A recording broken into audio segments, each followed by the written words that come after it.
using a smack pack, as Manny said, you need to figure out when it is you need to do that. I myself usually use Lauvain yeasts, which you put into a quarter cup of 104-degree water for about 15 minutes before you pitch. And now I just put mine in a measuring cup, and then it will gradually cool to the must temperature. It cools down to room temperature in about 15 minutes by the time I'm ready to pitch it. But when you do pitch your yeast, you want to make sure that your temperature is similar, because if you pitched, really warm yeast into a cold must, it can shock your yeast, and you don't want to be doing that. When you're preparing your yeast before pitching it, you don't want to be adding anything to that except for Go Firm or water, depending on the directions for rehydration. If you add things like DAP to your rehydration water, you can actually cause significant problems to the yeast. So you don't want to be adding nutrients or energizer until after your yeast are rehydrated. If you're going to be making a batch that's got a very high start, I consider anything over 1.125 specific gravity to be a high gravity start. I will make a starter, an acclimated starter, because throwing the yeast into such a high sugar solution is also stressful for them. And you don't want your workers to be stressed. You want happy workers. So the way I do an acclimated starter is I start with my rehydration as per directions, and then after 15 minutes, whatever the volume of water that I used, I will take that amount of must and add it to the rehydration water after the yeast has rehydrated. And then once I see signs, it starts to bubble, I see signs of activity, then usually about, half an hour to an hour after the first time, once it starts actually doing stuff, then I'll double the volume again, and I keep doing that every, between half an hour to 2 to 3 hours, depending. Every time it starts looking active again, I add more of the must to double the volume that I've got, and I do that until I've got about, maybe a quarter to a fifth of the volume. If I'm doing a 1 gallon batch, I'll make my starter up to a liter.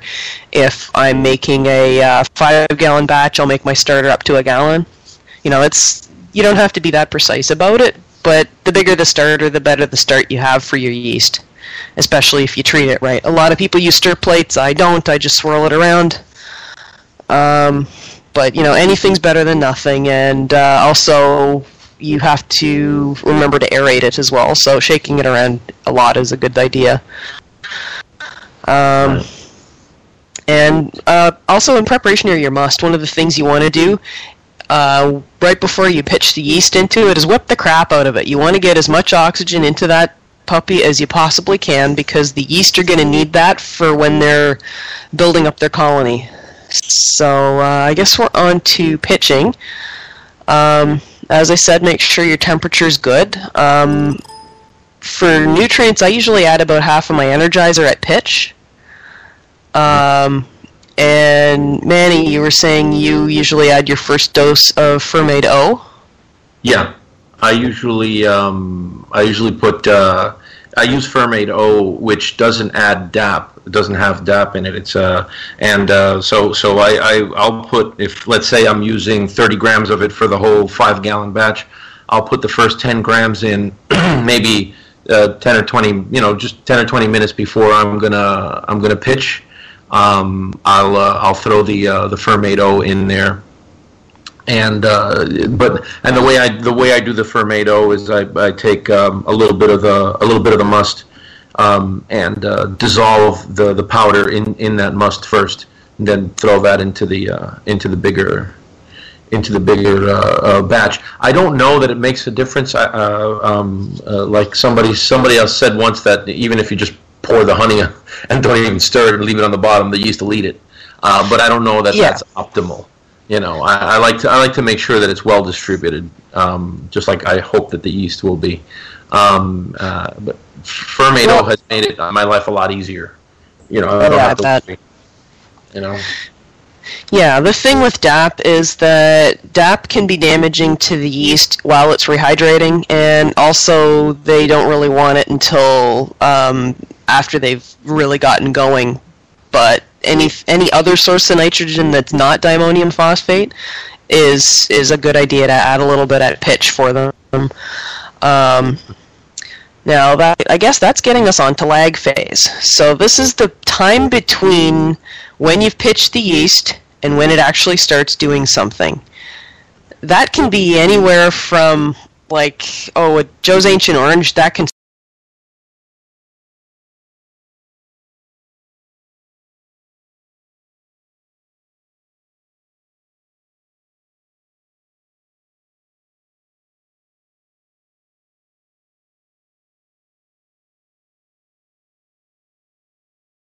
at 70, 75 degrees, and if something is really cool, it's gonna take a lot longer to start. This is the lag phase, is where I think a lot of people start to panic, and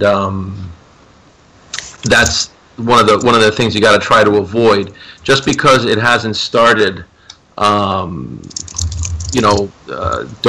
start messing with it. You got to have a little patience. Some people have said up to 3 days and nothing's happened, and then all of a sudden on day 4, boom, it takes off.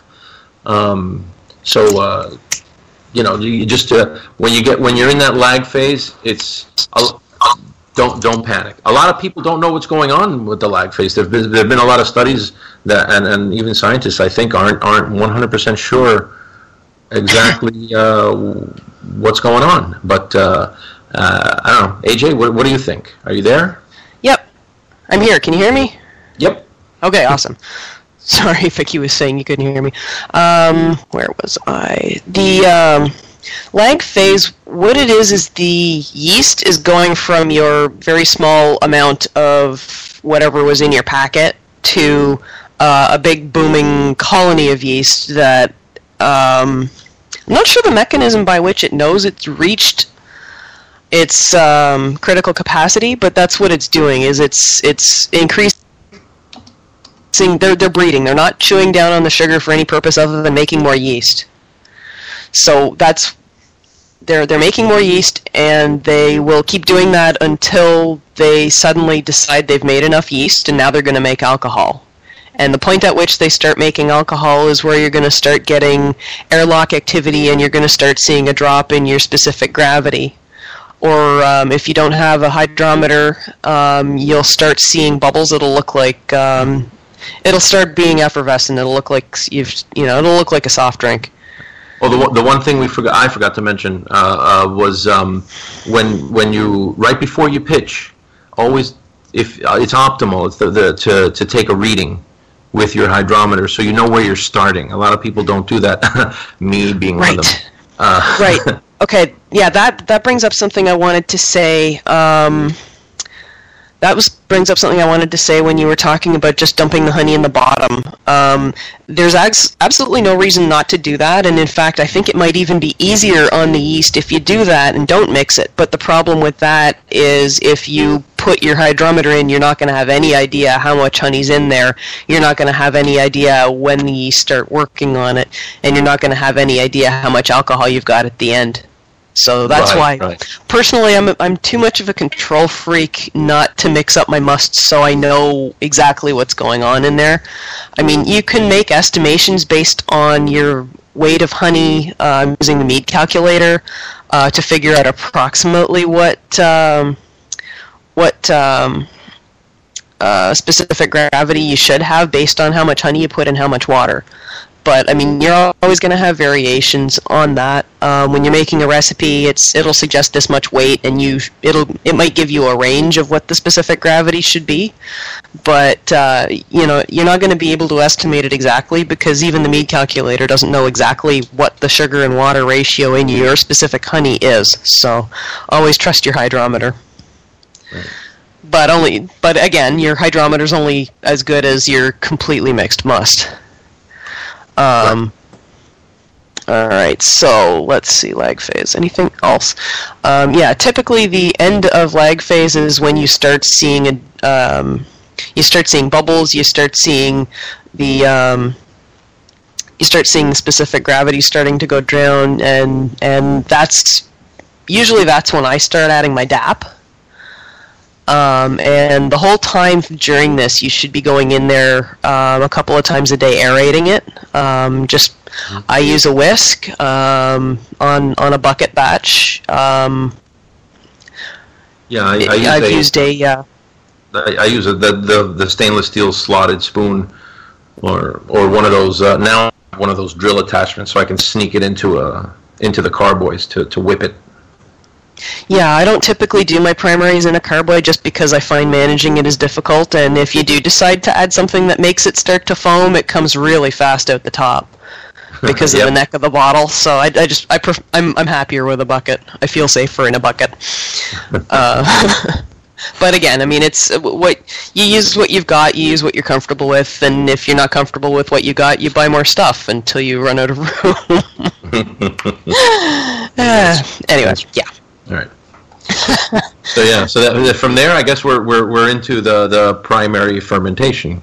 No? Yeah.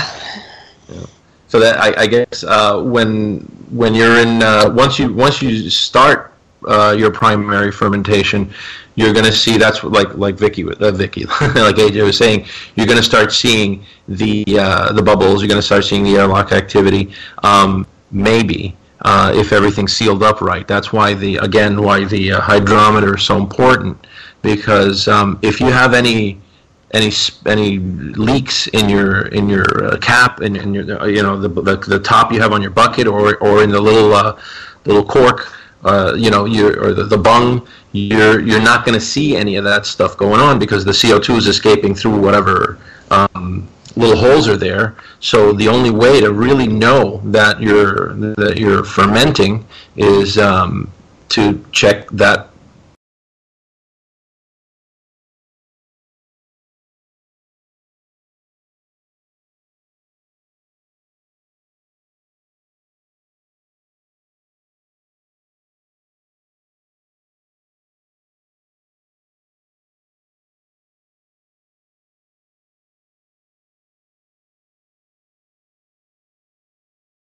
Now you're back.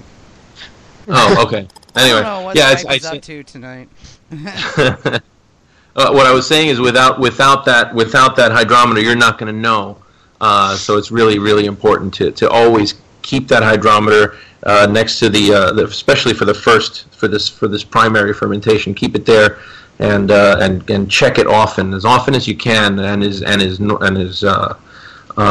reasonable, especially when you're adding nutrients and you're looking for that first the 1/3, 2/3 sugar breaks, which I guess we'll go into later. But that's for how you're gonna, this is when you're adding the stuff and when you're aerating, and you can't.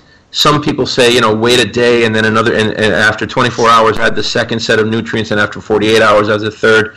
You don't know for sure unless you're measuring and making sure that you're at least trying to get close to that 1/3 and 2/3 sugar break.